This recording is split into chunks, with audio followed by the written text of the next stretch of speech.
हर रोज केले खाइण जा 9 सबब। केला जेकॾहिं तव्हां रोज़ानी ग़िज़ा में शामिल करियो त उहे तव्हांजी सिहत खे बहितर बणाए सघनि था।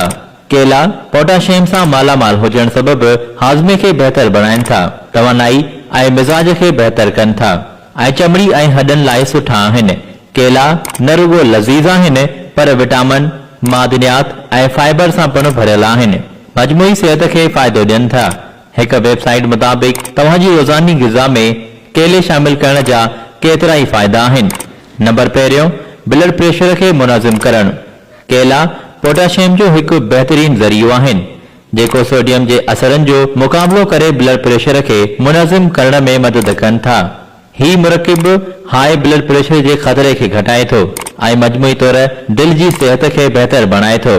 हेल्थ न्यूज़ मुताबिक़ हिक विचोले केले में लॻभॻि 450 मिलीग्राम